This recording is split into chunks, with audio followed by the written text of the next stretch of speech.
to the 37th episode of PauseCast. It's Thursday, the 13th of April, 2017. I am Jessica Alouette, and I use she, her pronouns. I'm Mark Hanna, I use he, him.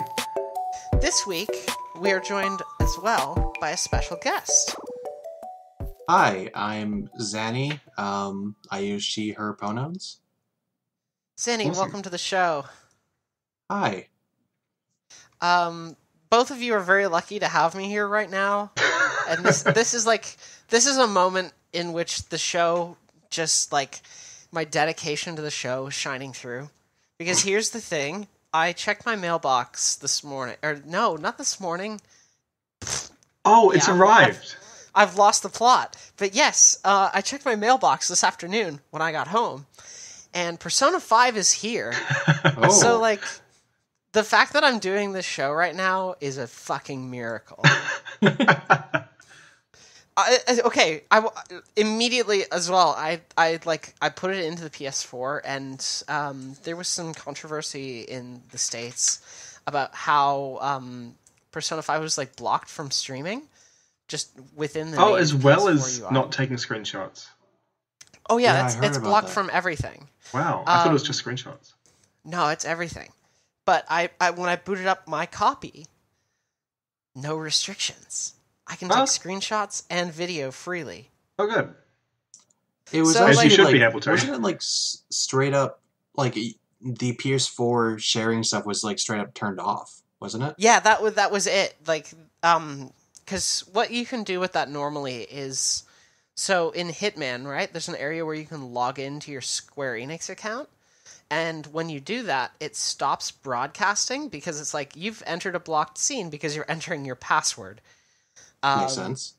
Yeah, like, that's typically what I've seen that sort of stuff used for, because you can just point at anything in the game and say, this is a blocked scene.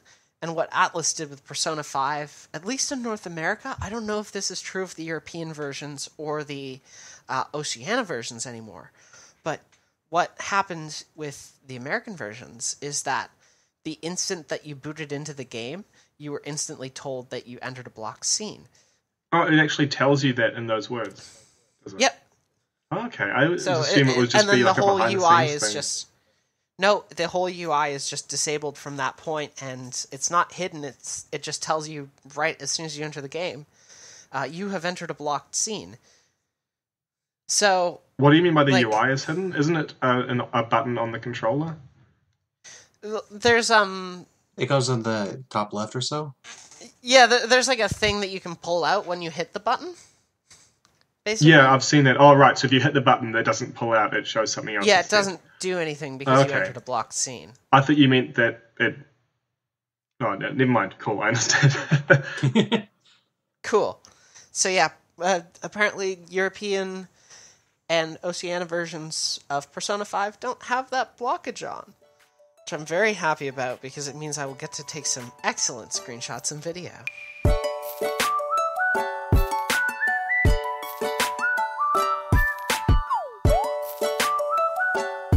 Hi there, this is the Jessica from the future with a very brief interjection. It turns out that streaming Persona 5 and taking screenshots of it is definitely not possible on the European or Australian versions of the game. And I didn't realize this until about 20 to 30 minutes into the game, at which point you do actually enter the blocked scene. So up until that point, you can freely screenshot and save it, but you very, very quickly reach a point at which you can't, which is annoying, but now you know as well. So, there you go. And now we return to the regularly scheduled programming.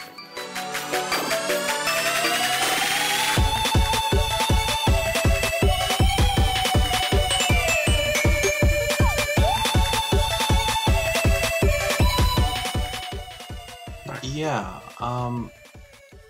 I did hear about all that, and how. Well, the studio behind it. I've forgotten the name of the studio. Atlas. Atlas. Atlas was getting some flack because, well, first of all, they asked people to not stream past day 2 or something like that, or like No, a certain part of the there's game? there's like a certain in-game date, which is like a couple dozen hours into the game, at which point they were like, "Hey, don't stream past this point, or we'll like hit you with content ID claims from YouTube." Yeah, like there was the initial thing where they're just basically asking people to not spoil the game, and that was fine. But then there's a secondary part where if you stream it or upload videos, then you could be hit with content ID claims, and it was actually a threat. But they seemed almost apologetic about it.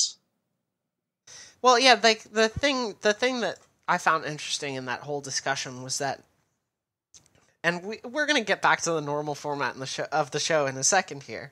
Yeah. But I found it really interesting that they like were explicitly like, so Atlas Japan is a little nervous about this because it's a single playthrough piece of entirely narrative content rather than an experience like Breath of the Wild or Horizon Zero Dawn where it's kind of different for everybody. Yeah. Persona is all along a linear path. So for people to just stream that, like Atlas Japan specifically was worried like, oh, people are just going to watch that and then they're never actually going to play our game.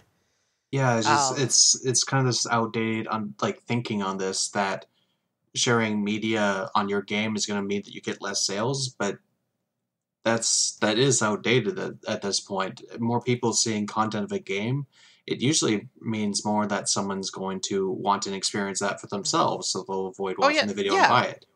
Like I used Persona 4 as an example, because half the reason that I ever wanted to play Persona 4 was that I got my hands on like a friend's Vita for a couple hours, and I got to experience the intro, and then getting to experience that again when I actually played the game proper felt like it didn't feel familiar or anything. It felt just rewarding and nice to actually be playing through the thing. And then there's tons of individual choices you can make in the day-to-day, like who you're going to hang out with and stuff like that. So I like it is very outdated, even in Persona's case, where there's a like single narrative. There's also enough going on in the day-to-day that everything's going to be different for each individual player. Like, there's going to be things that certain people might miss because they didn't go down a certain path or didn't decide to hang out with a certain person. They didn't want to hang out with their friend on this specific day, and because of that, they missed out on like this thing or got to see this one thing because they hung out with this other friend. I mean, this stuff is true for any game, really. Any narrative-based game has got all this stuff. And if someone wants to watch a stream of it instead of or as well as playing it, like, that should be fine. They can do that. It's kind of a weird stance to take. That, like, totally understandable thing to say, hey, please don't spoil the game for others. Like, yeah. I'm so spoiler avoiding anyway. But to say, if you do it even to people who are not worried about spoilers and they just want to watch it, then we're going to do something about it. I really don't like that at all. Yeah, it's kind of like they're treating Let's Plays and streams as like theft by proxy, that sharing this content means that people won't buy it instead of what it actually is, and it's essentially just free marketing. It really is. Like a fun story I like to tell about even just like straight up like stealing a game for a little bit.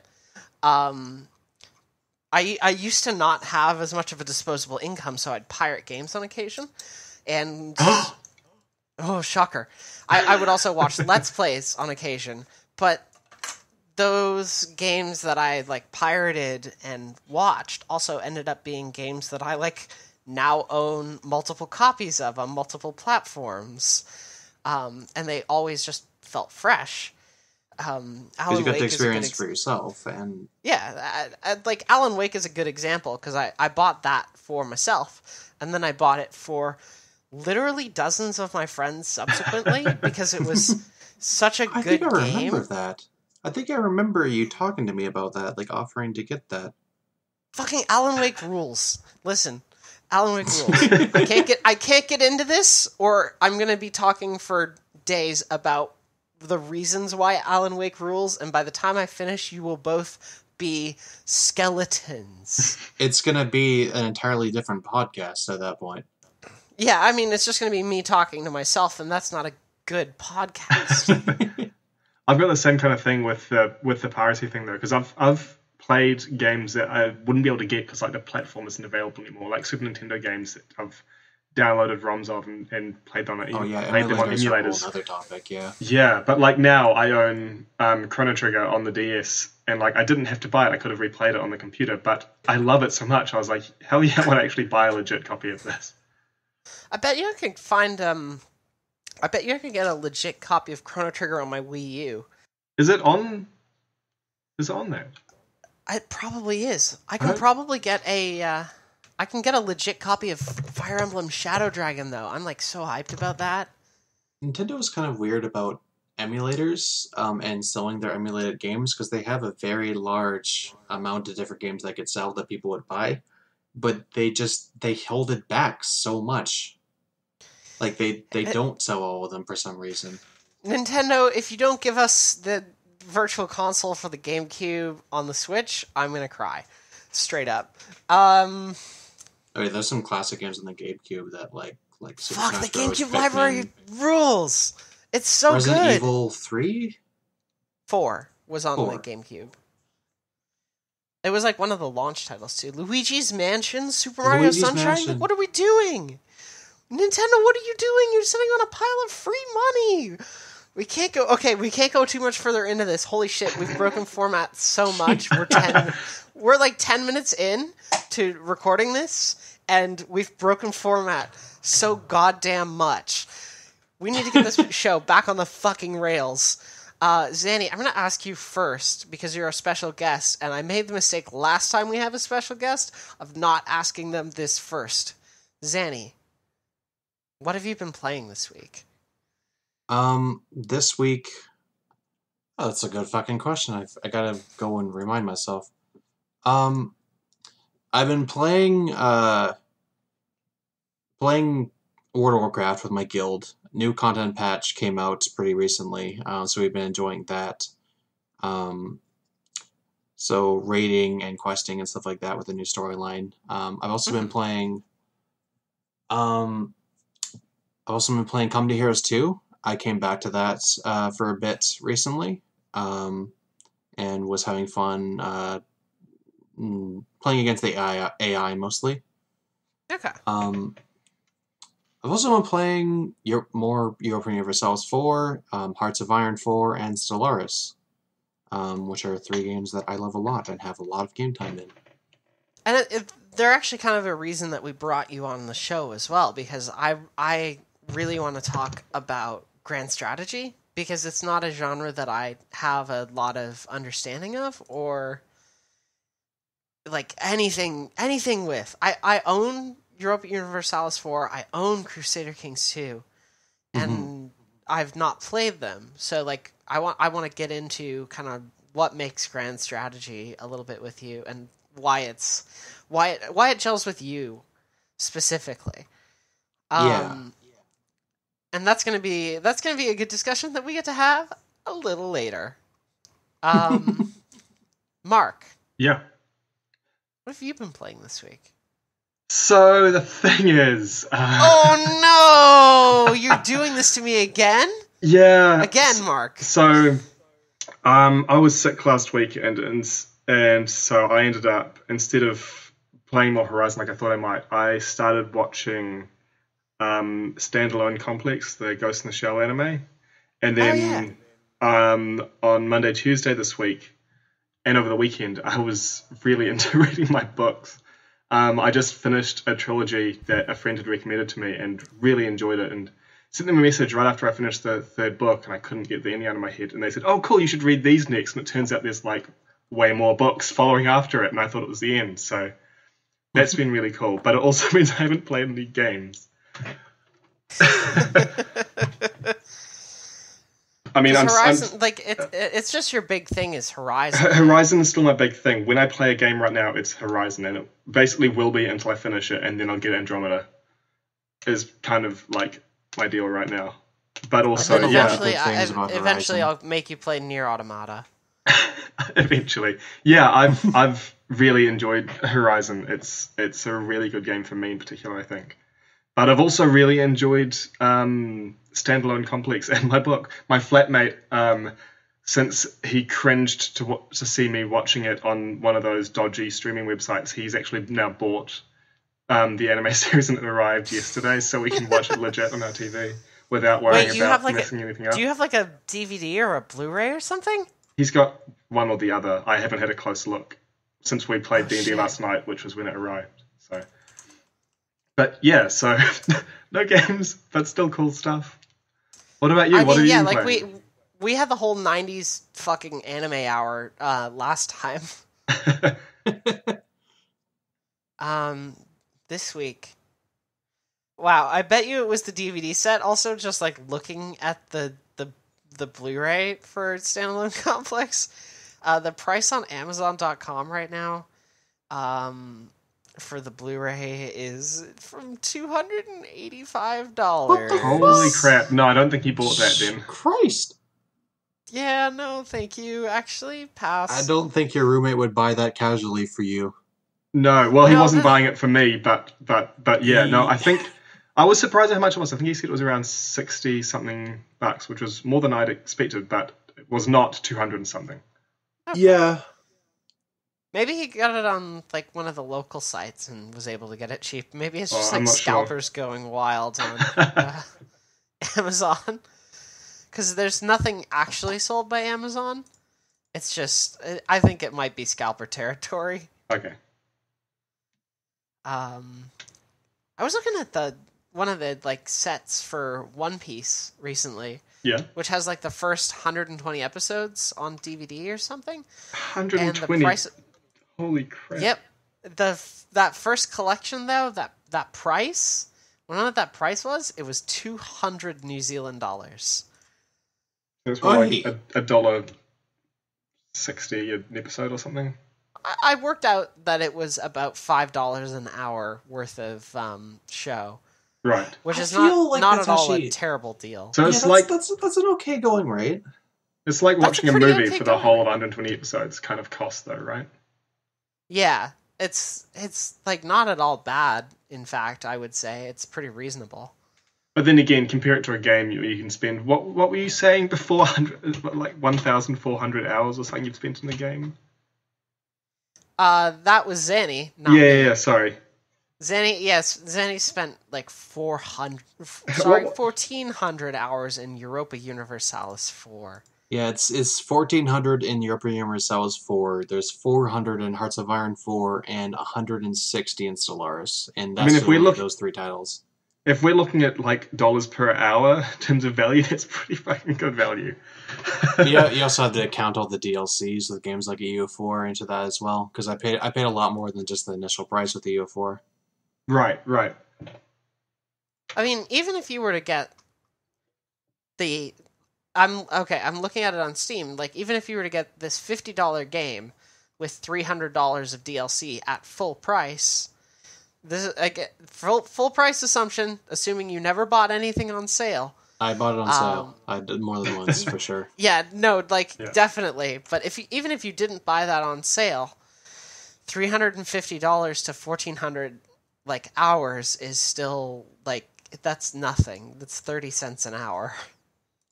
Yeah, my obsessively playing games has meant that I get good value for my money.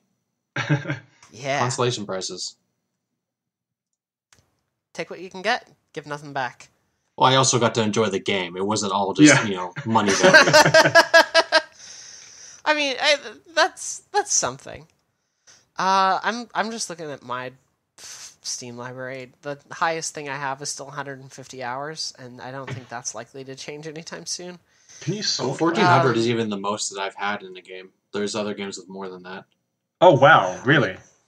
Yeah, I've given up. I've given up at this point, but Dota 2 has. Let me look at. Oh shit! You would have had 2,000 or 3,000 hours in Dota 2, huh? 2478 at the moment. And there is a good amount of that would be idling, but that's still a lot of it is playing. Wow, that's nearly 2,500. Nearly. Team Fortress 2 Isn't that's 1,200. Wait, Yeah, 24 over 2,400. That's Yeah, over 100. 124-hour days straight worth. Yeah. So Wow. Sorry, I'm just trying to understand how much it is. That's a lot. Wow. Sorry, I'm not meaning to say it like a bad thing. yeah, My like, highest, I know, I think, that's is a lot of time. 214. Just looking through my list of games in Steam, I think 214 hours in Starbound is my highest. I think the thing that I've put the most time in is not listed on Steam because it was back in the GameCube and Wii days. Oh yeah, I had a ROM of Pokemon Red that stopped counting once it got to 255 hours. Oh my god. It just runs out of memory for the... Well, they only have given it that much space because they figure who's going to play 256 hours worth. Me as a kid, the answer obviously. is Mark Hanna. Yeah. Mark Hanna. Wow, I've got Mass Effect on the brain, clearly. Mark Hanna. Oh man, the Hanna are wild. No, I think the thing I have the most time in would have been Super Smash Bros. Because the thing about Super Smash Bros. Is I played at a competitive level. I'm not thinking of Monster Hunter, actually. I wonder how much time I spent in those games. Shit! You probably have... Oh my god, you probably have so much time. I think I've gone over 300 hours in one of those. I still haven't answered the question, by the way. Right. And I think that's... Good point. I think that's an indication of where we are at, because this is all good. We're having...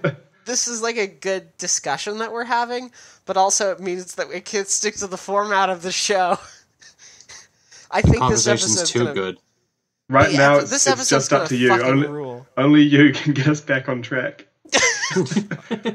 Save us, Jess. You can prevent forest fires. No, I'm the bear around here. Come on. Oh yeah, that's right.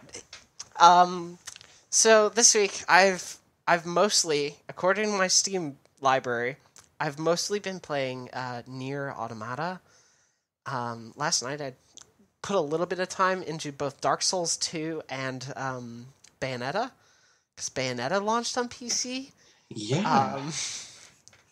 It was I was surprised that it was just a release and not just them announcing, "Hey, we're gonna do this in a couple of weeks." It was just boom, Bayonetta. You're welcome. I think. I mean, obviously in hindsight, it's a bit different to say, but I'm not surprised it's a release. I figure if you're gonna do a countdown like that, where they had sneaky Easter egg hiding of it, then it would be such an anticlimax for it to be a countdown to an announcement to something else. Yeah, I would agree with that. But it is cool that it's come out now. Yeah, I'm real excited about that. So I'm probably gonna spend some more time with that. I actually put some time in on just the first level of Bayonetta and got my first pure plat. You were excited about that. What's that? I didn't do that. Okay, so in Bayonetta and Bayonetta 2 as well, there's a rating system for each encounter that you have. Right. I've played Devil May Cry 4, which is that similar format, so I've seen that sort of thing before. Okay. It's based off time and your combo score. Yeah. And you lose points for any damage you took. Yeah. So in order to get pure platinum, you have to take little to no damage, as well as maintain a near constant combo. Mm-hmm. And do it real quick as well, right? Yeah, you have to do it with reasonable pace. You have to do it without taking any hits, and you've got to do it with enough combo variation that you just continue to raise that score. Mm-hmm. So I got my first pure plat. I had not achieved any pure plats in Bayonetta or Bayonetta 2 the first time I played them. Nice. So that was a real exciting thing for me. It's good to play it on a controller that doesn't suck too. Oh my god. Have you plugged a PS4 controller into your computer for that? I have a nice Xbox controller that I use. Okay. That's my go-to for PC gaming. I have this... It's called the Wildcat. I'm not going to say the brand name beyond that, but it's an Xbox controller called a Wildcat, which has some customizable doohickeys on it. some heavier weighting than a standard controller, and feels real nice in my hand. Cool.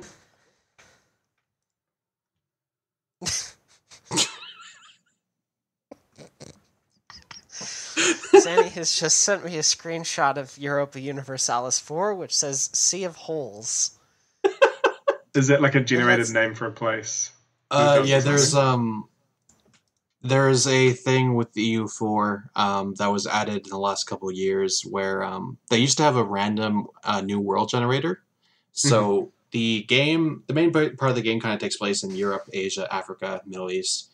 And then the new world, the North and South America, would be randomized. It used to just be like randomized terrain, and then the native nations of the different parts of the new world would just be kind of put in there, but it wasn't very good. The new system was pre-built terrain, and then this terrain and the seas around them would have, and oceans and stuff would have generated names. Okay. And this one generated Sea of Holes. Excellent. That sounds scary, though. It does. It's like an ocean full of whirlpools? I was gonna say, you are 2 steps ahead of me there. I was gonna say, is it a sea of whirlpools? Is it a sea of just like massive divots in like the sea floor? I don't. That's actually kind of an know. interesting like concept. What, like just huge divots at the bottom of the sea floor where like monsters can live? Hell yeah. I think even like a fantasy world where there's like basically like almost like bath drainage like drain holes or something in the ocean where water is constantly going in, but the ocean never really goes down. That could be a really cool thing to explore in like a magical world. Where would it go? Where in this concept world that you're building? Where would that go? That's the mystery. No one knows where it goes. I have heard a D&D story before of someone who had like a magic item that was a bit of a portal into some other realm, and they ended up putting it in the elemental plane of water and just leaving it there. So water just started flooded an entire. They flooded the other realm slowly, like through whatever size. I think it was a ring or something tiny. Oh my god! So it was just like someone left the tap on forever. Someone just put a fucking like magical garden hose. Yeah, you could use that to like seal like if you like escaped from a bad dimension into a better one, or like you got pulled into this bad dimension by like some unseen force and then you escaped and just opened a portal back to it inside the ocean. That would be like a whack ending to like a D&D campaign. You just flood the plane of demons. Just flood this nasty plane. But yeah, like holes in the seafloor are things though. Like I've just sent you guys a screenshot of the Great Blue Hole, and it looks kind of terrifying. But yeah, I've seen there are like videos of people diving into these things. Oh yeah, no, okay. Just looking at this has given me some anxiety. Sorry. A general sense of disease. I would describe this as perhaps a cursed image. That's the Sea of Holes. Yeah, I wanted to share that with you. The Sea of Holes. We might have to put a link for that to people to see. Oh no! This will be in the show notes. Both the like anxiety hole. Anxiety hole. I'm calling it the anxiety hole now. That's what it is. That sounds like something else. Does it? Are you I don't sure? know. You could make a euphemism out of that, at least. I'm sure you could. I mean, you can make a euphemism out of fucking anything. Fucking anything? Yep. See, there you go. You're off to the races. We gotta get out of here. Fucking anything? We gotta run. We gotta go.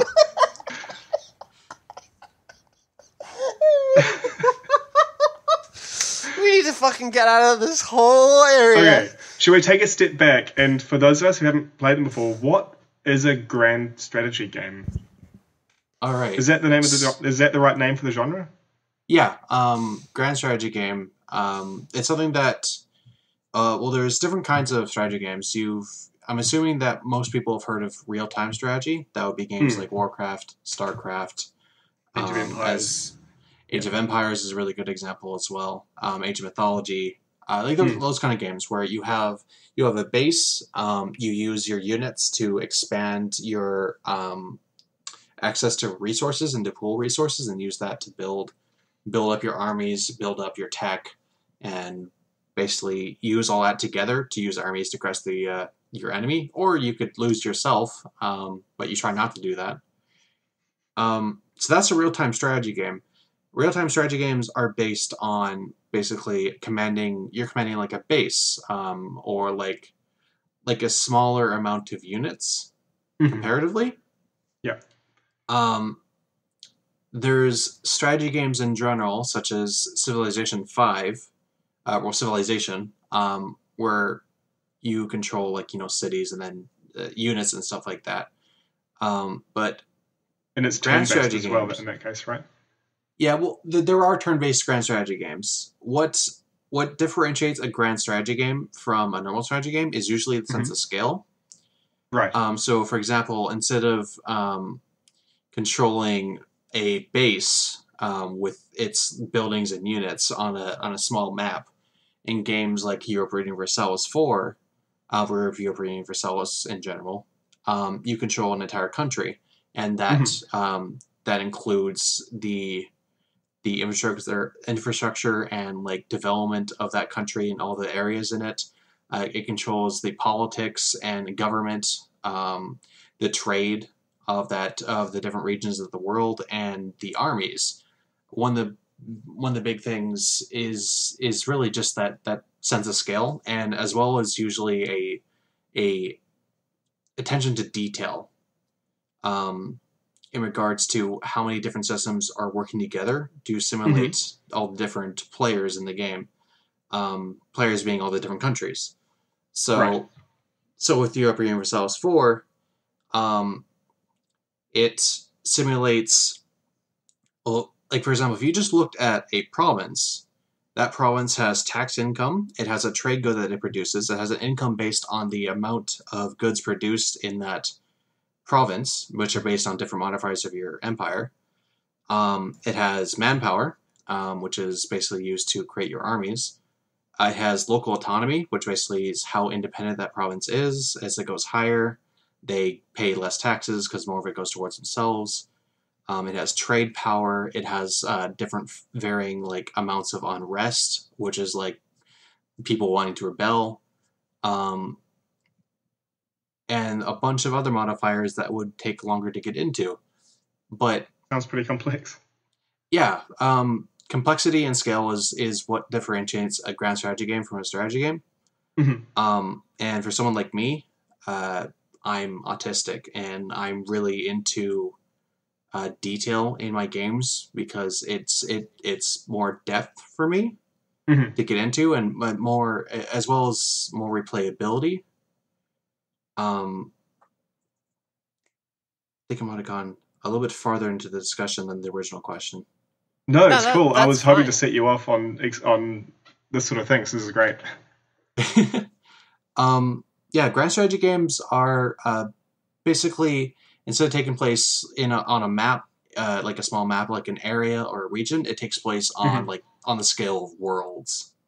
So does that typically mean that the map will wrap as well in grand strategy games, or is that not always true? It's a common thing. I suppose if you're sitting on a globe, it would, but there was, what was the other one, Stellaris? That sounds like a space one. I'm guessing that one probably doesn't wrap. Yeah, Stellaris is a grand strategy game, but it's a 4X grand strategy game, which is something that's kind of specific to sci-fi games. It's explore, expand. I should actually look this up really quick. I can't remember off the top of my head. I know one of them is exterminate. Pretty sure. And excrete. Explore, expand, exploit, and exterminate. Exploit. Yeah. Stellaris is, rather than taking place on a single planet, like Hearts of Iron or Europa Universalis are, which take place at Earth at different points in history, Stellaris takes place on a galactic scale, and is not about controlling a single country on a planet, but rather controlling an empire that spans several or dozens of star systems, and controlling the ships and like the different navies and stuff like that you have, the different armies, and also managing your population and keeping them happy and making sure that your empire is profitable, it's able to sustain itself. Right. So I haven't played a huge number of strategy games. Age of Empires is the one I remember the best because I played a lot of it when I was like 10 years old. The same here. And Age of Empires 3. I think I got it for my 10th birthday. It's a nice thing to have as a memory. But I remember, so it's all about, you mine or whatever to get resources, use them to build and upgrade buildings and units, and those units will go off and kill the enemy's buildings and units. Are those actions, it's the same sort of stuff in these grand strategy games? It sounds like there's a lot more to do as well if you're managing all these other systems. Well, I guess it's kind of like with Stellaris and with Uber Universalis, it's two different kind of like... It's two different answers depending on which kind of game you're talking about. Okay. I guess that's different even between EU4 and Hearts of Iron. I'll use shorthand for the games in the future because it's easier than 7 syllables. EU4 is Europa Universalis 4, and Hearts of Iron 4 is HOI 4. I might just say Hearts of Iron, it's a bit easier to pronounce. Sure. And Stellaris, I'll just call Stellaris because I don't need to call it S. Geez, Europa Universalis for 9 syllables. So all that, I think, if I counted them off correctly. That's a long name for a game. So in Age of Empires, you send your villagers and they start mining it in gold. In Europa Universalis 4, you'll have a province that has a gold mine in it, or a gold or a silver mine, and instead of it being like that's your only source of gold, that's just something that basically directly prints money. It's worth a lot more than other things, but it also has its own separate things it does. So, for example, if you're a small country but you have a gold mine, that gold mine is going to be a very big source of income because otherwise your income at that kind of like size and power level will be a lot lower.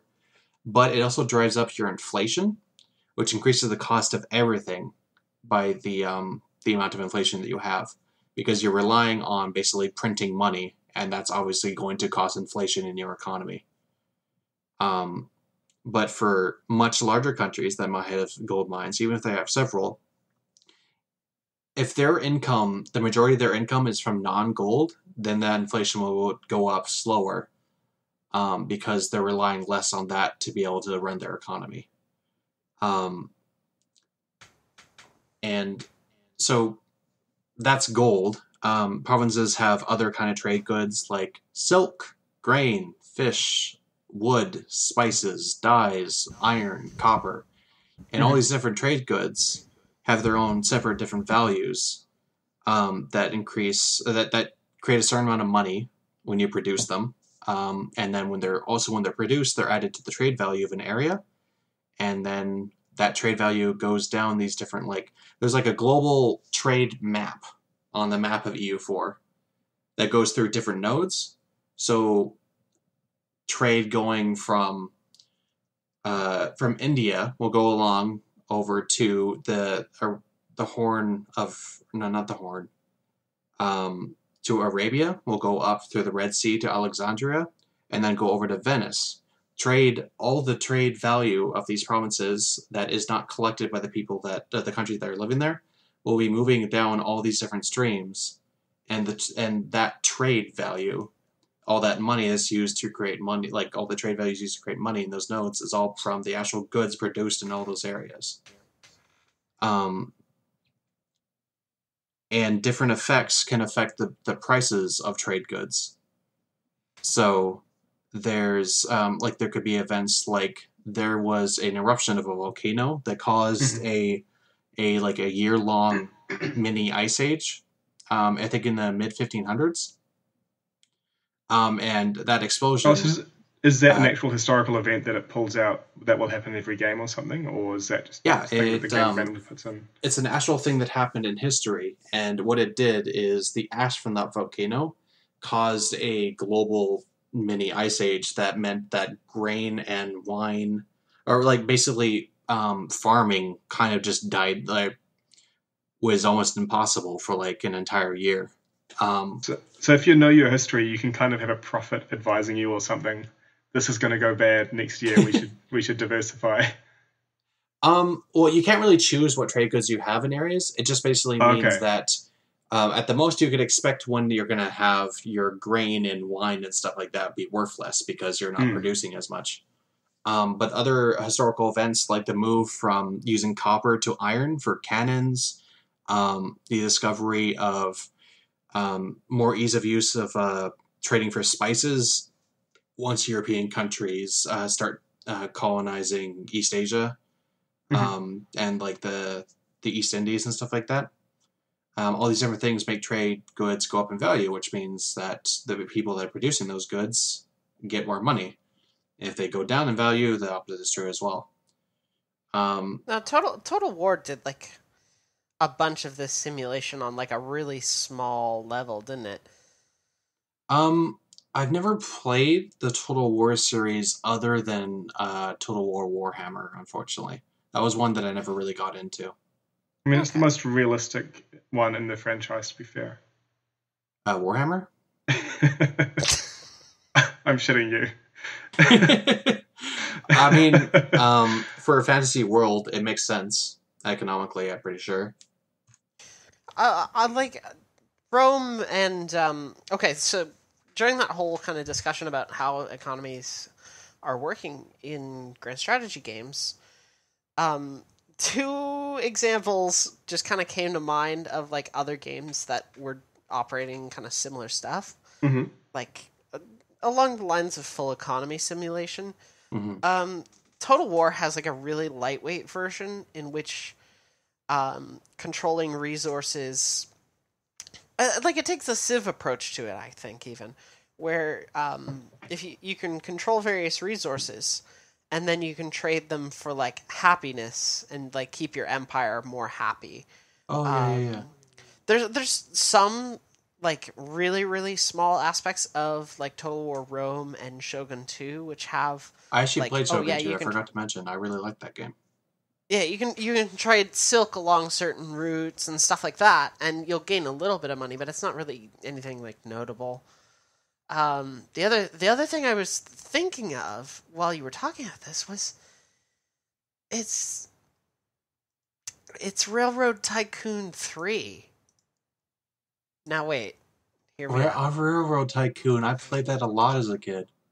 Railroad Tycoon, I played a ton as a kid. I played it not long ago. Like, this would have been a few months ago would have been the last time I actually like picked it up and played it. That game still holds up.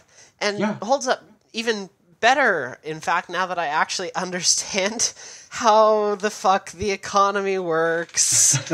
Now I get it.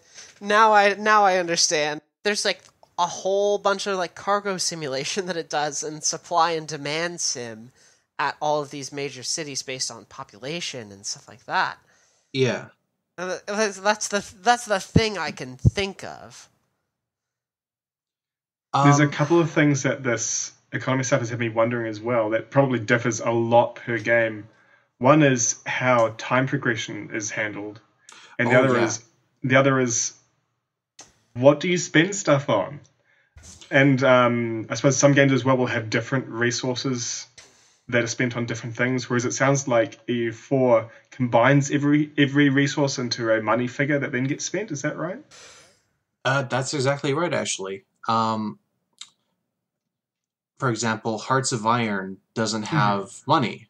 There's actually the most recent game, Hearts of Iron 4, which came out last year.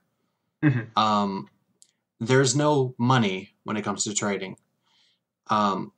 And instead of different goods like steel or tungsten or aluminum or fuel, instead of those being used to trade for money to buy things, they're used to produce things. So you'd be using steel to produce weapons or using fuel to help build ships, so that you can have ships that run.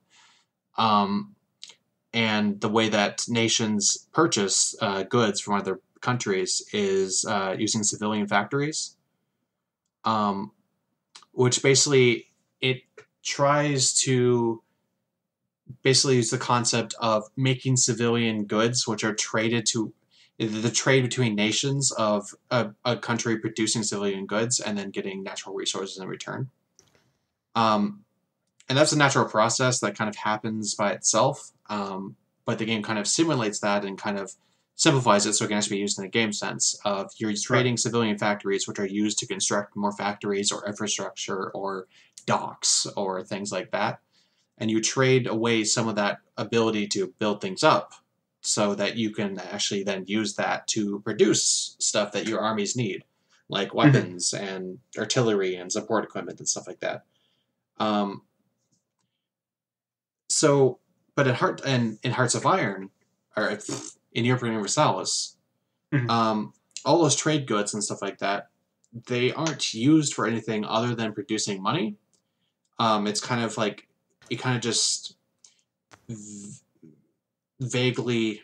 It kind of simplifies all that just into income rather than something used specifically, and then an income is used to buy everything that you could buy with money. So that what sort of things do you buy in that game? Is it like roads or units or? Yeah, I was gonna ask, like, what are you spending money on? So the things you're spending money on in EU4 are things such as training troops. So like creating a unit of infantry or cavalry or artillery, building warships of different types. You can use it to hire advisors, which increase your monarch point income, which is a thing we can get into later.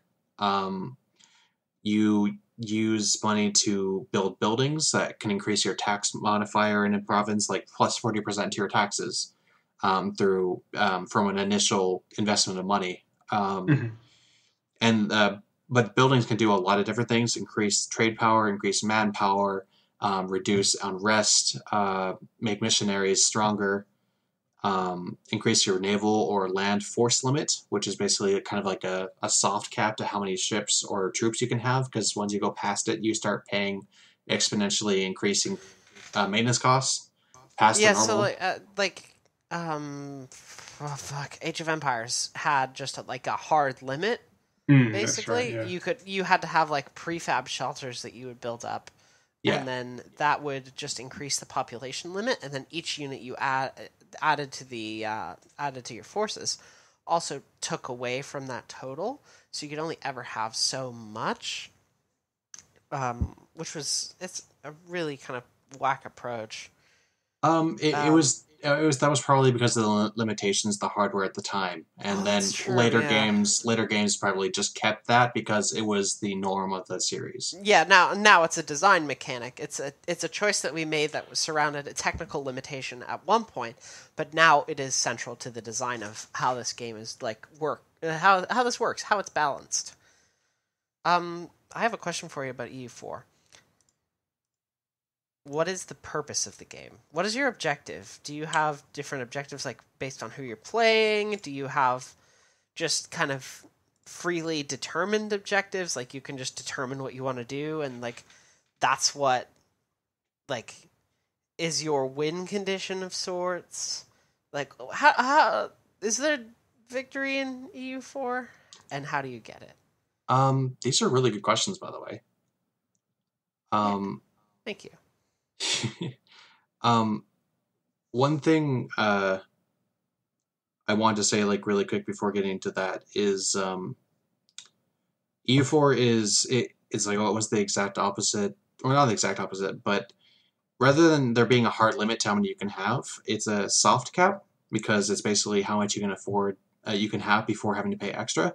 But there is actually no limit to the standing army you can have past what you can afford and what you can reasonably keep equipped with manpower, because you have a set amount of manpower you can store and produce depending on your size. Which means that I've had countries where I've had a standing army of 240,000 people. And it's just because you're that rich that you're able to have a standing army of that many people. Which means that the late game gets crazy. But what? Okay, but what is the late game? How do you get to it? How about like what is the path of progression for like an average kind of? Yeah, those two questions can tie together, I think. Okay. So there are many different things you can do in EU4 that can make your nation stronger and could be personal goals as well.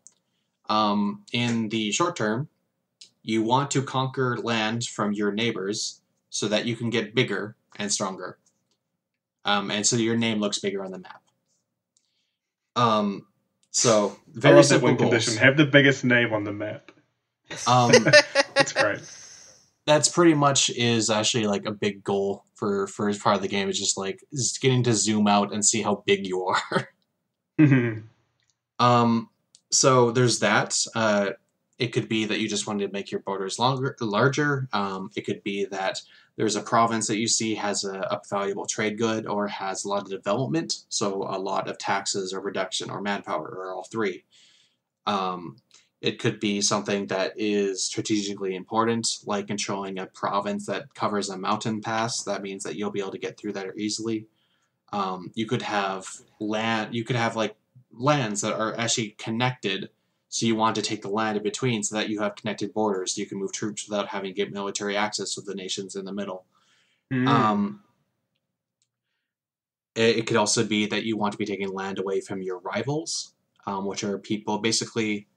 Every time I answer a question, another explanation comes up. But there's a thing called power projection. Power projection.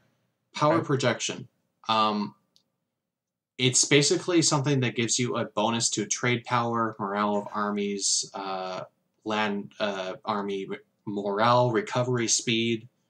And you gain power projection through fucking with your rivals. Rivals are people that you set. The size of your country kind of dictates how many rivals you need to have. So you can decide, basically, I want to have this country be my rival and click a button or something to choose that. Yeah, basically what happens is that at the start of the game, you need to pick your rivals. You don't actually have to have a rival, but there's no downside to it. Right. In fact, it gives you bonuses when you're fighting against them. You can take provinces from them for cheaper, and you have end up allied with a rival? No. If either of you are rival to each other, diplomacy is pretty much impossible. They hate your guts. Okay. Right. I mean, that makes sense. Your rivals. Yeah. So, at the start of the game, you have empty rival slots, and it tells you that you should pick some, and then you click on the thing to fill one of the slots, and it gives you a list of countries that are similar-ish power levels to you, depending on their size, their income, the amount of troops that they have, and the amount of ships that they have. Right. So and then you pick that. So New Zealand wouldn't be able to pick Canada as a rival, for example, because we're way smaller? I don't know. If you had really good development and a really good economy in your country, you might be able to. But you're also very far away. That's true. And you can actually rival people that are very far away, but like it depends on a lot of factors. Right. It's complicated, like the rest of the game. And then you pick a rival, and then you can embargo your rivals so they have less trade power in nodes that you share. You can send spies and then like support rebels in their nation, or corrupt their bureaucrats, or sow unrest, or you can make it so that their vassals or colonial subjects want to rebel against them and stuff like that. And all those things, as well as having long-term rivals and conquering stuff from your rivals, or being in a war against your rival where they lose something, will give you power projection, which gives you all those bonuses. It lets you have an extra military leader without an upkeep of military monarch points, and plus 50, it goes from 0 to 100. At 50 plus, you get an extra 1 in each monarch point, which we'll get into later once again. This is like a lot of complexity, and it's a lot for like me to try and take in. Sounds like it will take about 1,400 hours of gameplay to master this. Like I'm constantly learning like new things about how to play the game and getting better. I'm definitely good at the game at this point because I damn well better be at this with this much game time. But I'm still learning things about the game and like rethinking about how I play the game and if it's actually the best way for me to be doing things. Do you find the stuff that you're still learning, is that stuff that's specific to this game, or does it apply well to strategies across different grand strategy games as well? It depends, which is not a very fun answer, but that's fair though. Like if I could give a quick example, one thing that I've changed my mind on since I started playing the game is that I'm starting to value money a lot less and valuing monarch points a lot more. Because money, there's a lot of money in the game that you can get for a lot of different ways, but monarch points are way more rare, and losing them means they're gone for... It's a lot harder to get them back. It's basically pretty much either a very specific war goal or random events. And losing monarch points means that you're going to be falling behind technology, and you do not want to fall behind the technology because then people kick your ass. I have to ask now what monarch points are. Do they tie into the win condition or something? We still need to talk about win conditions. Have we even... Yeah, like the thing I'm most interested in this point is like the specifics are a bit much for me to take in. So I want to talk about like rather than the specific mechanics of the game. What is the central point of like EU4 as a grand strategy game? Like, is it is it self-determined? Because it sounded like a little bit of what you were getting into, like the rival system and stuff like that. Like that's cool, and that's a lot of self-determined stuff. And I think that is a fine way to do a game. But is that the only kind of? Is there a baked-in win condition? Is it just conquer everything? It varies. There's a lot of different ways to succeed in the game. So there's expanding your borders, obviously, but it's pretty much setting your own goals. So, for example, I might play a game as England and decide that I want to colonize South America instead of North America, and create Brazil myself, and then my goals would be about expanding my colonial borders in South America and protecting them from anybody that wants to conquer from my colonial nations. From setting that goal, can you win the game by doing that? So, winning the game, there is a thing, there is a score thing that is kept track of in the game. If you are a nation that is ranked 10 or above, in a certain kind of power, administrative, diplomatic, or military, which are also the same 3 different types of monarch points. If you're in the top 10, you get a certain amount of score per tick, as you get higher in the rank. So if you'll get more score per tick if you're the first in the world than if you're the 10th in the world. Yeah. And then at the end of the game, the player with the most score technically wins. So does the game end after a certain amount of time has passed or something? Yes, it is set between 1444 and 1821. At the end of 1821, the game ends in the vanilla version without any mods that increase the timeline. Right. Okay. As time goes on, score gets gained at a faster rate. So at the start of the game, you might be the most powerful nation in the game for the first 150 years, but that score is not going to be worth as much as the last 50 years of the game. That first 150 years is not worth as much as the last 50. Does time progression go linearly as well? Because I know, having played Civilization, that each turn is a certain amount of time, but in the early game it's a much greater amount of time than in the late game, when each turn, as much might happen, but it's a year instead of 50 years or something. Right. EU4, it's a pausable real-time game, simulation. And each tick is a day. So And so each day, for example, if you're moving an army to another province, it takes a certain amount of days to move that army to that other province. At the start of each month is when you account for your income. So any expenses or income that you get will be used against each other, and then see how much you gain or lose. At the start of the month is when you gain all your monarch points and stuff like that. So it's ticks of a day with important events to do with the actual running of the country happening at the start of the month.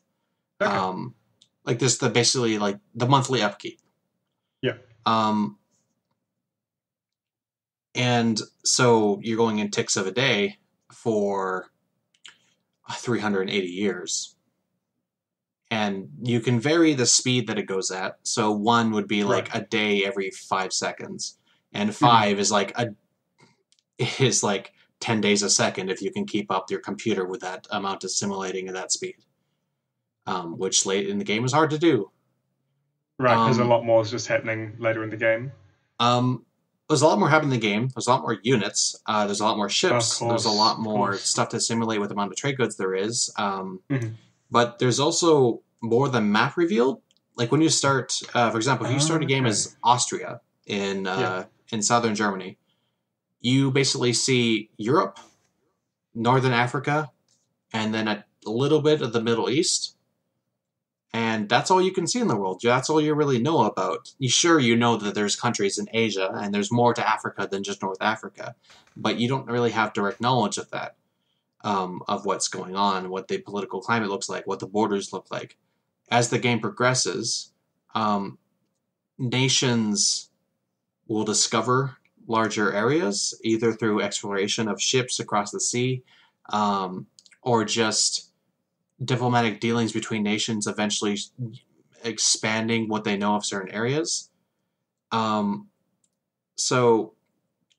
when those explorations are made, eventually that knowledge will pass to other nations in the world. So if you're playing as England and you explore and chart Greenland and northern Canada, eventually that knowledge will kind of trickle down into other countries in Europe, and they'll learn about that area as well. But until that happens, you might be the only person who knows that area. And that's kind of how the scale of the game increases. Is just at the start of the game, you're kind of like your local area, like your neighborhood is where you are. It's kind of funny because Europeans have a very closed off view of the world. But if you're playing the Middle East, you can see all of Europe, most of Africa, and almost all of Asia, because you have a more central position and aren't really as close-minded as most Europeans are. I feel like there's more questions too. There's a lot of things to answer, and there's way too much detail to shove into the answers. It's a complicated game. So now I've got a better handle on time progression and how you win. That helps me understand a lot better what playing the game must be like as well. Are other grand strategy games kind of similar in those terms of win condition and time progression? I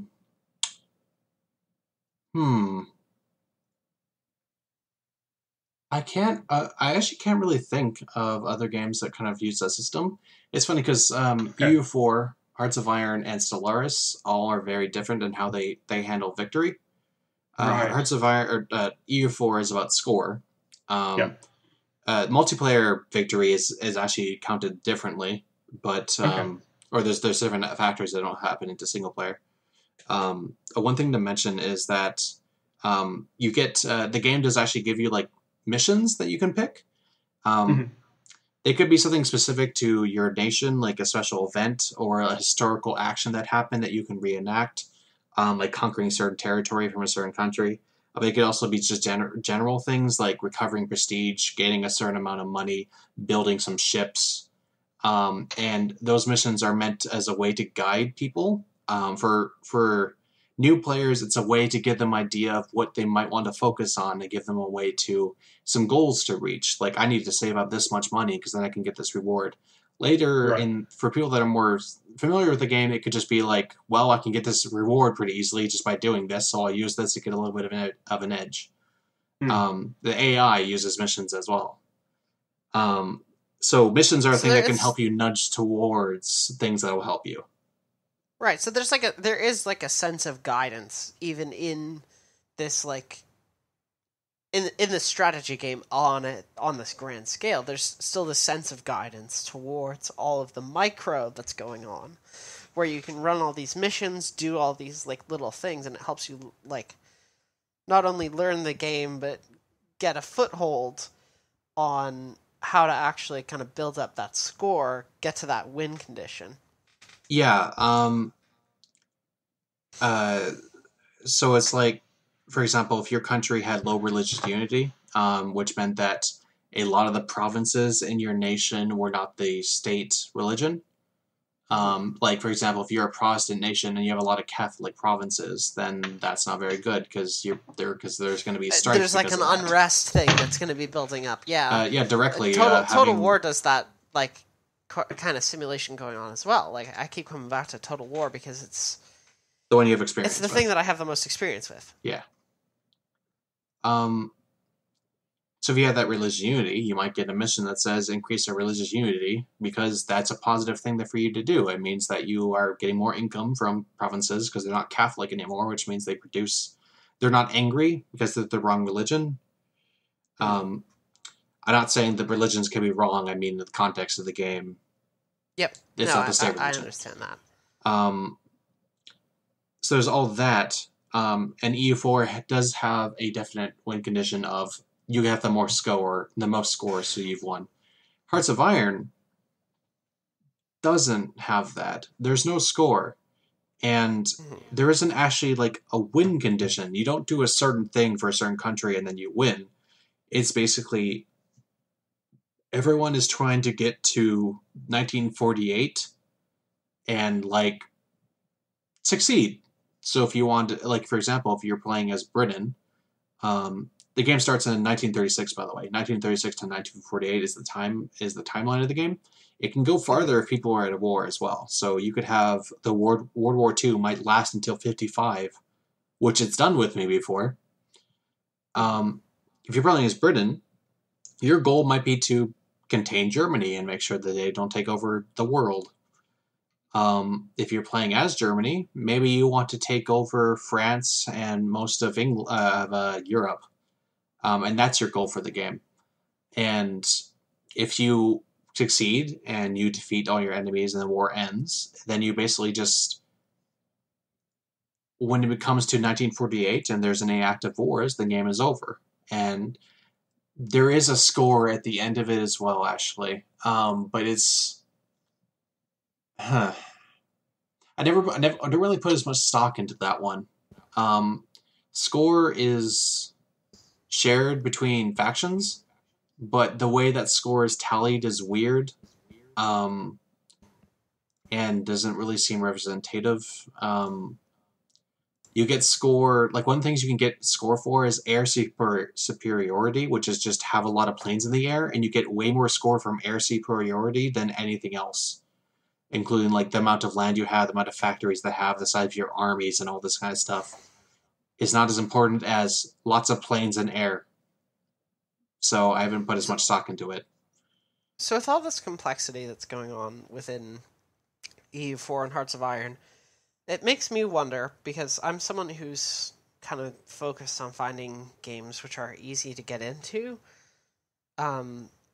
Where's a good starting point if someone were interested in like sinking their teeth into a game with this much depth and complexity and like this many systems going on in it, where should they start? Right now is actually probably the best time to start in regards to the games that have been coming out lately. Grand strategy games classically were not very user friendly, and were very hard to get into because of that complexity, and because that complexity was not really explained well. Like if I could give you an example, there's a game called from Paradox, which is the people that made all these games I'm talking about, called Victoria 2. Mm-hmm. And it's a very, very, very complex game, more complex than EU4 by a large margin. Oh wow. Oh, hold on. And that game is fun once you learn like what you're doing. But learning what you're doing can take hundreds of hours, and or well, not hundreds, but like dozens. And that could people don't want to spend 30 hours learning how to play a game. Nowadays, nowadays games like EU4, Solaris, and Hearts of Iron have built-in tutorials, which are pretty extensive. And I would advise for anybody that wanted to get into grand strategy games to look into Hearts of Iron 4, because it has the most user-friendly mechanics, explanation, and what it does is it gets rid of some of this like incredible detail, which might be bordering on the excessive, and tries to streamline things to make it so it's more accessible to more people, and so people can understand what's going on easier. It's also a time period that a lot of people are familiar with. A lot of people know about, World War II, and it might be a bit easier to understand than like 380 years of early of the Middle Ages towards the Industrial Revolution. It's also the most modern of the games. It is like the most modern looking, and really, I think it might be the most polished game that Paradox has made as far as grand strategy games. I would definitely recommend that for your first try.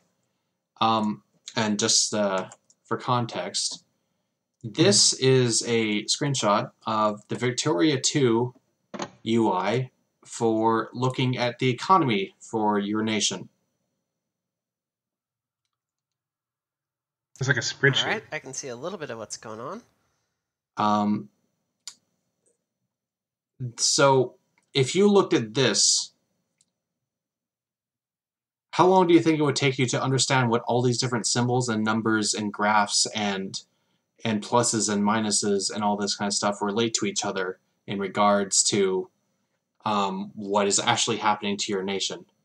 Yeah, I've got a few basics figured out, but like it's got me lost otherwise. It's certainly not an at-a-glance thing, I think. No, because I haven't figured it out at a glance. It reminds me a bit of like Railroad Tycoon's cargo UI. I keep dipping back to that too. It reminds me a little bit of how that looks. Here's this as well. This is when you're trying to look at the demographics of an area, which is just even more. Oh, I hate pie charts so much. It's a color nightmare. So you can see, like, this would be very, very, very hard to get into. But if you look into, but if, for example, if you look at this, there's a, if you look at this is a lot cleaner, and it's a lot easier to be able to figure out, like, you can just hover over all those different things, and it will, like, they'll tell you what they do. Like, it'll give you an actual explanation of what they do, and then you can make a choice that way. As opposed to that other one where it's just a bunch of numbers, and you have to actually, like, Google how to play the game that you bought. Sounds like I'm criticizing old games a lot. I actually have played Victoria 2 and I enjoyed it. It just, I understand how inaccessible it can be, because at this point when I got into Victoria 2, I had already played grand strategy games a long time, for like 2 years, and it took me a long time to understand what I was doing in Victoria. Which is why I'm happy that the games that Paradox are making nowadays are way more accessible to new people. I have a strange question, which is, what religion is the pig? Animist. Okay, right. I was just saying, okay, I can tell that it's like Christianity and Islam, but one is just a pig. Okay. Yeah, there's Animist, there's Totemist, there's Nahuatl, which is the Aztec religion. There's Incan religion. Can you hover over the icon for it to tell you or something? Because I can imagine most of these, there's not like a readily understood symbol for a lot of those. Yeah, you can hover over something and it will tell you. Your biggest, one of the biggest helps that you have in these recent titles is if you're not sure what something is, you can hover over it, and it will help you figure out what is going on.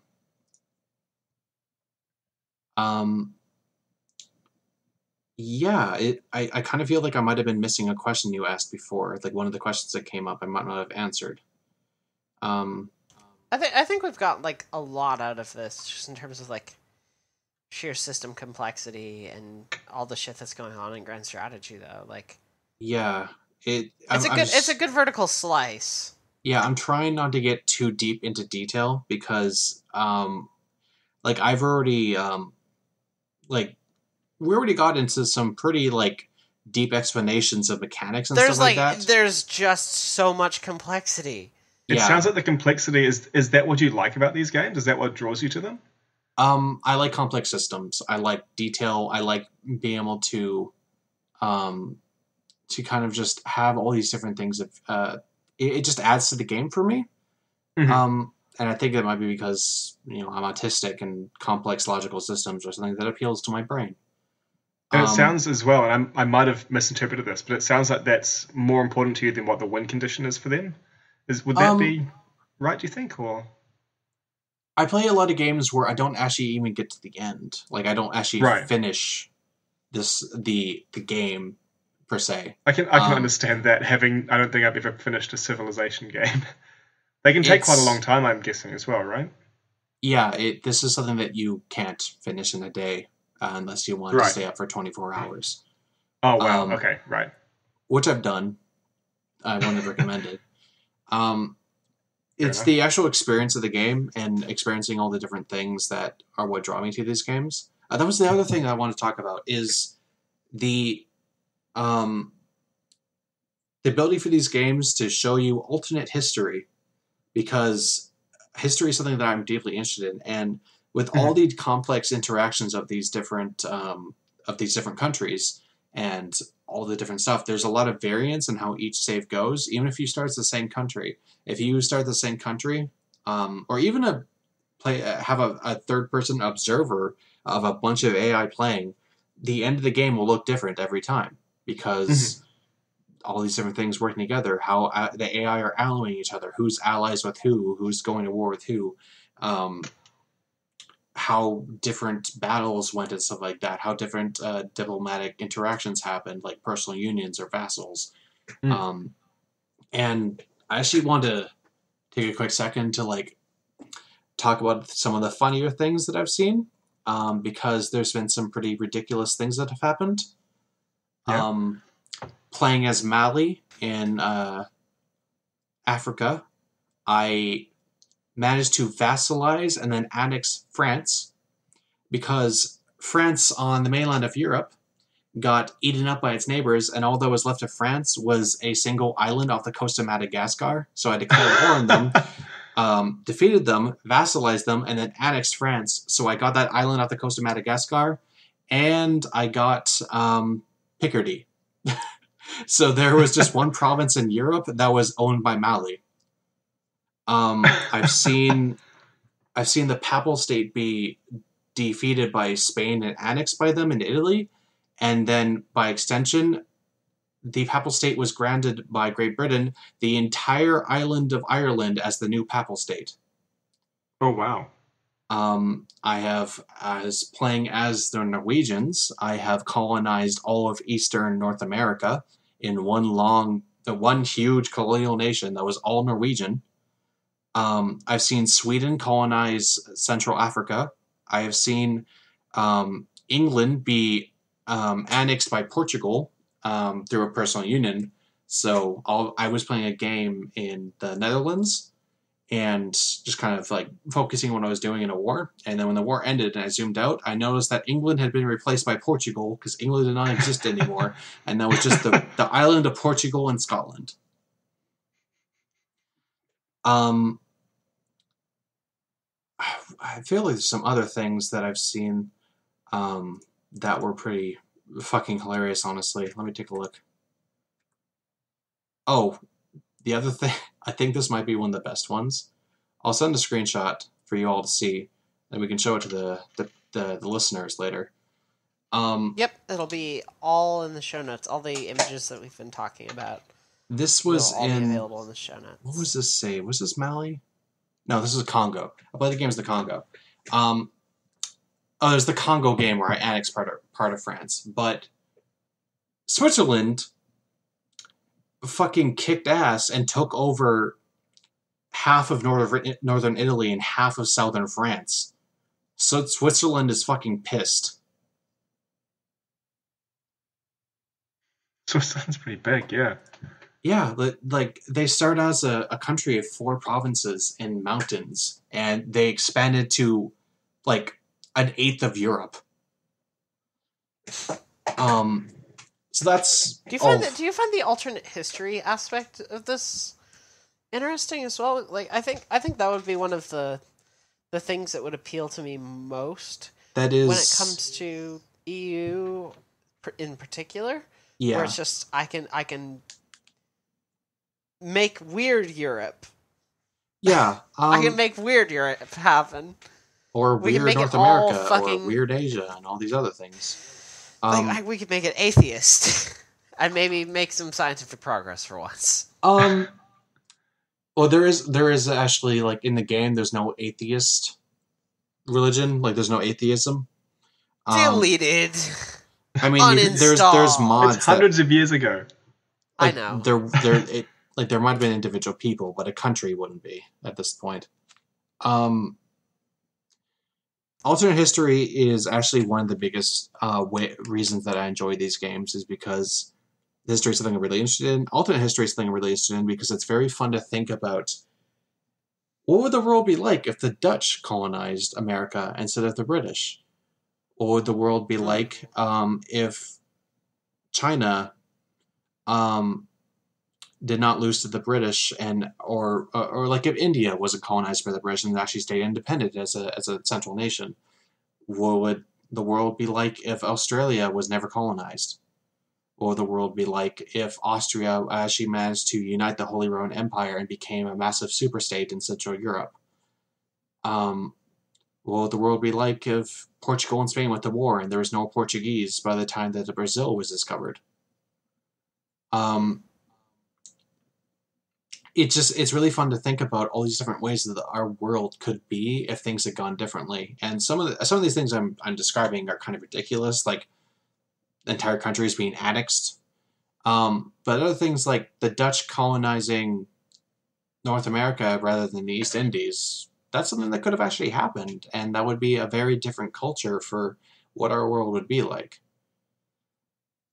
You get some of that in Hearts of Iron 4 as well, but not nearly to the same extent, because it's World War II. Things kind of go along the same kind of path, regardless. Yeah. But when you're talking about Hearts of Iron, with all the different countries all over the world that you can all play, I didn't even mention that you can play as any country anywhere in the world. You can play as a Native American country, you can play as a European, you can play Middle Eastern, African, Asian, any of that. And with the amount of empty space that can be colonized by different countries, there's just a huge amount of variance that can happen every single game, and I've never played a game that has been the same. Even, like, there's some things that might happen kind of often, like France getting very powerful and expanding a lot because it's France, but the same alliances and expansions and stuff like that have never really been the same. There was one thing I wanted to talk about in regards to grand strategy games, though, is the player base for grand strategy games and the politics of games like Europa Universalis. Mm-hmm. You've probably noticed that I've talked about expanding your borders and going to war with people, as well as colonizing. Yeah, it was like the 4Xs you were talking about as well with Stellaris, right? Yeah, we didn't even talk about Stellaris at all, too. And stuff. It's basically, there's EU4 is a colonialism and imperialism simulator. So that's something to be mindful as a player, that sure, like, I'm playing as the Dutch and I'm colonizing Eastern North America. This is cool. It's still colonizing a continent that they had no claim to. And there are mechanics in the game that reflect some really fucked up shit. Like, you can drive natives off of land that you're colonizing, which means that they won't rise up against you, but you're also ousting them from their actual lands that they belong to. Does the game acknowledge that sort of stuff as being kind of awful, or it doesn't really mention it, or it doesn't say it's good. It doesn't necessarily say it's bad, and that's not because the developers of the game think it's okay. Yeah. It's that it's reflecting the actual views of the countries at the time. Okay. And so basically something to keep in mind when playing games like this, like especially EU4, is that this is a space that is representing a period in time, but is not something that should actually be like revered as a good thing. Colonialism, imperialism, they are not good things. They are fun for a game, but it's not something you get your politics from. The other part of that is that the player base for grand strategy games, unfortunately, is a lot of imperialist and white nationalist and neo-Nazis, people that idolize Nazi Germany, people that idolize the Kaiser, people that idolize nationalistic wars or nationalistic hate, colonization, that think that non-European nations are lesser, or the people that aren't from Europe are lesser. And that's a sad reflection of basically what I get from these games is learning about history from all the special events and stuff like that, and learning about history through different interactions and stuff like that. But what other people get from it is, yay, we're killing the natives and we're driving off all the people that aren't white. And it doesn't mean that these games are inherently a bad thing, or that they're inherently something that encourages that way of thought. It's just mindful to it's a good thing to keep in mind when engaging with the player base. That's the one downside of games like this, is that Stellaris, Hearts of Iron, and EU4 are games that are best enjoyed with groups of friends, like 3 to 8 people. But playing the game as someone that is not a nationalistic, white racist piece of shit, you're not going to be wanting to play in public lobbies with most of the players because they're really shitty people that have like Nazi imagery as their Steam avatar, like that, those kind of people. Yeah, it's a good warning to have. I basically just wanted to say that so people would know beforehand to be wary of the player base of grand strategy games if they're not people that they can already know they can trust, people that, you know, aren't white straight pieces boys. Of shit. It's. I think it's really good and important that we're addressing that as an issue, because not only is that like an issue in kind of broader culture, like we've seen. I've talked a little bit about it on the show, how we've seen like this rise of fascist tendencies among just even kind of broader political communities that exist. Especially some of those surrounding the self-described alternative right. Neo-Nazis. They are neo-Nazis. I'm saying the self-described alternative right because, like, in order for us to have an honest discussion about what they are, we also have to be specific and say, hey, these people, like, the alternative right is comprised, I would say, almost entirely of neo-Nazis. Like, that's where we're at. It's this movement that exists, and people like that play video games, and as a result, like, forming around grand strategy seems like an obvious choice for them because, again, you talked about those like nationalistic tendencies and this almost power fantasy of recreating these fucked up bad historical events. It is actually like a power fantasy thing, I think, with them, where they can pick their country and be like, oh, I'm gonna take over the world and wipe out anybody that disagrees with me or I dislike. And you could definitely see why they would really like that idea. Yeah. And I guess what I was really what I wanted to say was with regards to that is that these games as a way to have fun and also as a way to learn about history, because there's a lot of random events that come up that some of them are actually specifically designed to teach you about people in history. There's even an expansion that was Woman in History that came out for EU4. It was a free expansion, and it was all specifically about teaching people about. It led you to have female advisors, and told you about the achievements and important women that were in history for all these different countries and their contributions to science, politics, and our understanding of the world, and what they did for their country and how they enriched the world around them. Predictably, shithead gamers got really angry about SJWs ruining their game and putting politics into their game that's all about politics. And got really angry about there being a woman in DLC free optional expansion. It's something that you download. Here's me thinking, that sounds like something that should have been in the base game anyway. Yeah. I think, it probably should have, but I think it's a good example that Paradox makes games like this, but it doesn't necessarily mean that they think that these things are a good thing. It's more that they're making a game that reflects this period of history, and they try to make a go of it, of trying to be as respectful as they can. I'm not going to make excuses and say they're perfect, but no, like they're trying. We're talking about fine lines that we're going to be walking here. Yeah, like that's going to be a lot of that game. There will be a line to walk, especially if you're building a game around essentially what you called a colonialism simulator, and like that specific term as well is actually what's like turned me off of Mass Effect Andromeda. Oh yeah. Should I take my headphones off?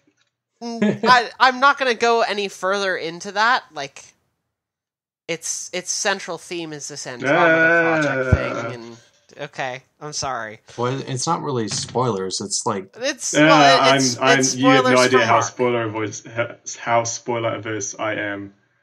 Yeah. All right. This is spoiler territory. I am unreasonably spoiler averse.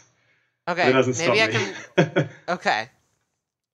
It's got kind of a similar problem to Dragon Age Inquisition, from what I've gathered, in terms of its political climate. I don't think BioWare endorses that, and I think that's a fine line for Paradox to have to tread as a development studio and figure out where they stand on it.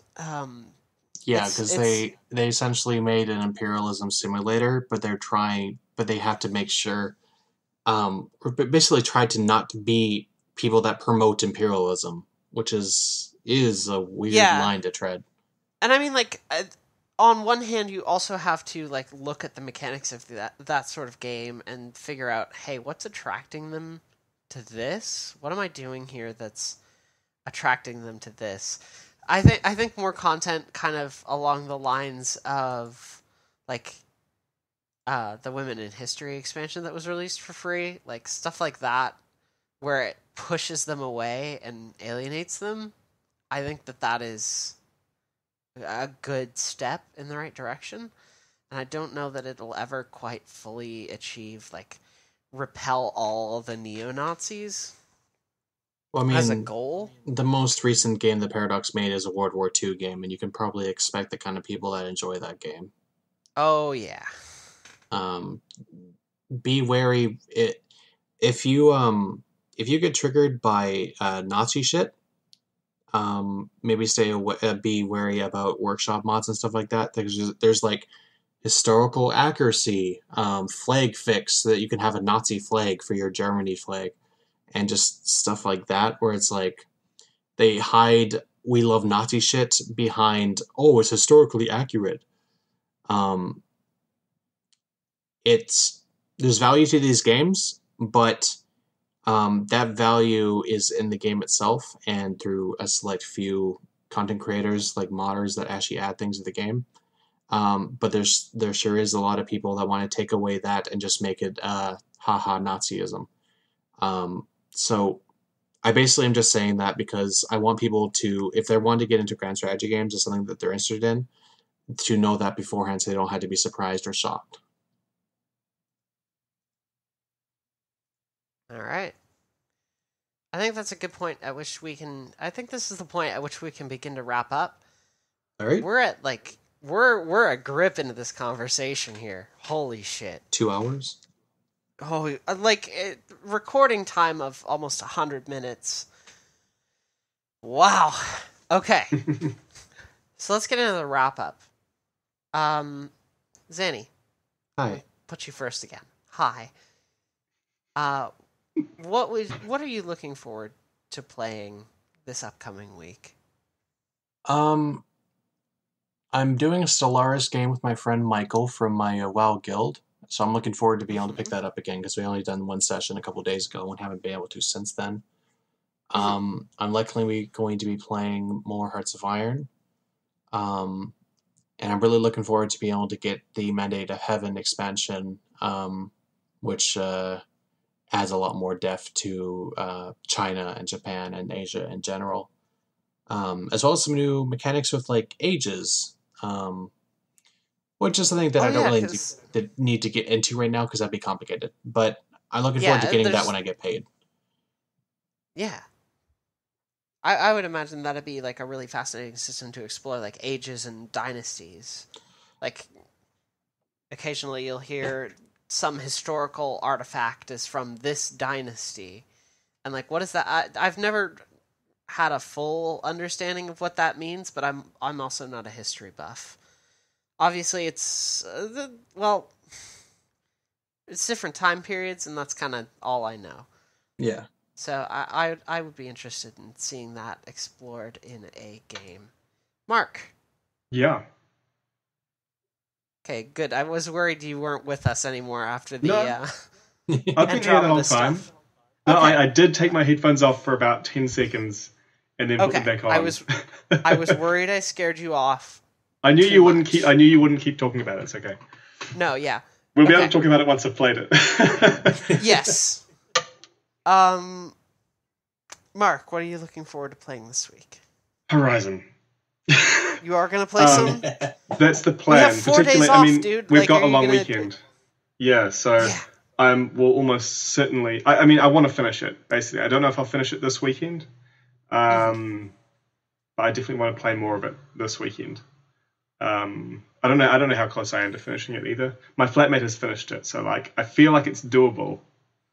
But yeah, that is my big thing. And like I said, once I've finished Horizon, I'll be picking up Andromeda. That's been my plan for a while now. I don't know about after that, but after that will be a while away, I expect. Yeah, Andromeda's going to take a long time to finish, I think. Yeah, well, that's my plan, at least. I like going through these sort of games really slowly and thoroughly. And I'm the sort of person to walk around a lot as well, where that's possible. I think I spent 12 hours on the Citadel in Mass Effect 1, just, not 12 hours straight, sorry. I think I didn't leave it until 12 hours in, because I was walking everywhere, doing everything. Mm-hmm. But yeah, that's my plan. What about you? This week, I can guess. I didn't really talk about this a lot. I do want to spend more time with Nier. Nier rules. I am looking forward to Persona 5. Oh, yeah. It's just arrived on my doorstep, and I've been waiting for that for a grip, so Persona 5 is going to be a thing that I'm going to be very excited about. I'll probably talk a little bit about it next week, because there's going to be some real interesting stuff there, I reckon. You don't get sued for talking about it?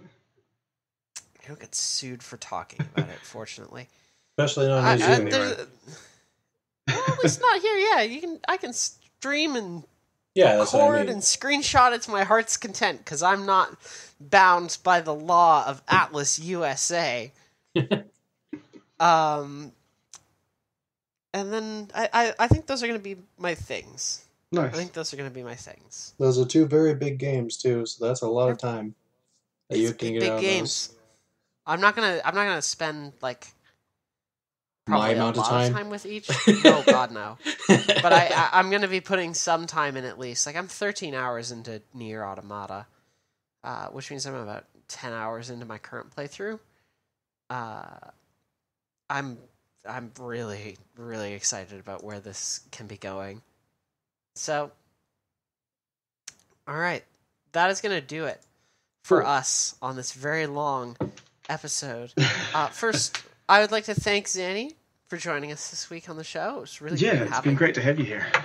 Thanks. Goodness. I hope that I hope it's interesting to listen to as well, and isn't really, really hard to edit all those very long answers together. No, you'll be fine. Like, it's probably not going to be a lot of editing. I might scrub past a little bit of the detail stuff. We will see how that goes. Yeah, I'll let you know. I don't think you'll get a particularly heavy edit though.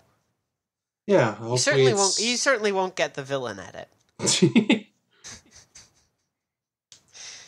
That was a Bachelor joke for anybody who is wondering. Okay, that explains why I have no idea what that was about. I don't know what I might know what The Bachelor is. Do you mean the reality show? Yeah, the reality show, The Bachelor. The villain edit is like, okay, I don't watch it either. I get this. I listen to another podcast basically, which is about The Bachelor, but it's by a couple people who I really like. Anyway, when I say the villain edit, I'm referring to like a contestant on a reality show who, might not be kind of the biggest asshole. But they make them look like them look like a total dingus. Oh, it's like that Scooby-Doo reporter villain that kept splicing Fred's sentences to say, like, I think Coolsville sucks. Yeah, like that. That's the villain edit. That's what I'm looking for. There's no villain edit. I'm not giving you the villain edit. Do not worry. I'd like to thank our Patreon supporters, which is specifically, I would like to thank Ash Yee for her continuing support of the show. If you'd like to support our show on Patreon, you can do so by going to patreon.com/PauseCastShow. We are also elsewhere on the internet. If you email us questions or comments at pausecastshow@gmail.com, you can get yourself some free video games, including games like XCOM 2, Project Cars, Nuclear Throne, and many, many more. Ooh. All these await you. Just email us, pausecastshow@gmail.com. If you wouldn't mind, give us a rating or review on iTunes. Helps us out. And more social media places. We're at Facebook, facebook.com/groups/PauseCastShow. We're on Twitter, @PauseCastShow. We're pretty easy to find on the internet, as it turns out. Mm-hmm. Mark. Yeah. You're on the internet? I am. I'm on Twitter at HonestUniverse, and I blog as well, though not about video games, at honestuniverse.com. Zanni. You're on the internet. Where can we find you if we'd like to give you a follow, send you like a Twitter message, find out more about Grand Strategy? Where can people contact you? Well, my blogs, my Twitter and my blog are pretty... You're not going to find much professional stuff there. It's more shit posting, but I can be found at grizzlymom.tumblr.com and Zanni Gay Bear on Twitter, which will be typed hopefully somewhere so you know how to spell my name, because you might not know how to. That's Yeah. Zanni, right? Yep, Zanni. I'll type that in the chat for you to be able to put down somewhere. Yeah, I will put that in our show notes. If you want to see our show notes as well, our show notes are hosted via Patreon because we don't use anything more advanced than SoundCloud to host our podcast. So the feed that we actually get to put through is pretty basic. So if you want to see images, links, things we talked about, we have show notes for everyone at PauseCast Show, at patreon.com/PauseCast Show, where we post all of the episodes as well. Detailed show notes, thank you at the end of each episode, and early access to bonus content like the remainder of the interview that we did with Bobby Schroeder and published a clip of last week. You can get access to that early by supporting the show on Patreon. Detailed show notes include every game that we talk about during the week. It's like it's a bonkers task for me to put together, but I think it's worth it. I'm on the internet as well. You can find me online at Cockatiel Cutie, and you can also find me online at bird.school. All right. Music. I love bird.school. It's really good. Mark, thank you so much. You saved my life. We'd like to thank Leon for the use of our theme song, Honey Milk Island. You can find Leon's music and download Honey Milk Island for free by going to soundcloud.com/LEYAWN. And that's it. That's the show for this week. Thank you for tuning in to a very special episode. Thank you again to Zanni for showing up. Yeah, it's been really good having you here. Oh my god, thanks. It was really good. I would actually, I'd love to have you back. I'd love to have you on another episode at some point.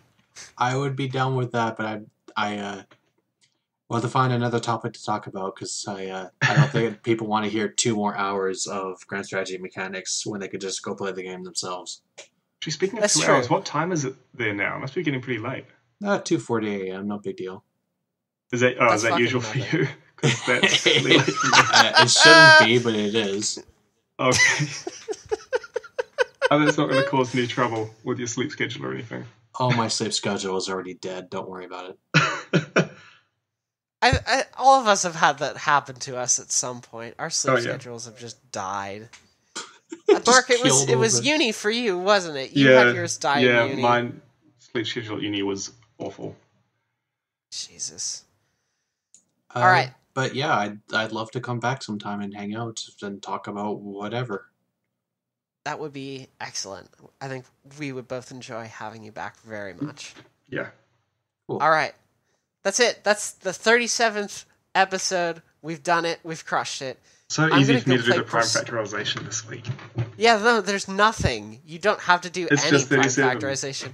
It's a prime number. Surprise. Yeah. I'm going to go play Persona 5. I am out of here, y'all. I should eat dinner, and I think, Zanni, you should probably go to sleep.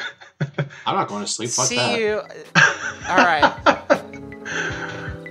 All right. I'm stopping the recording. Okay. Yeah, we're good. Cool. See ya. Peace.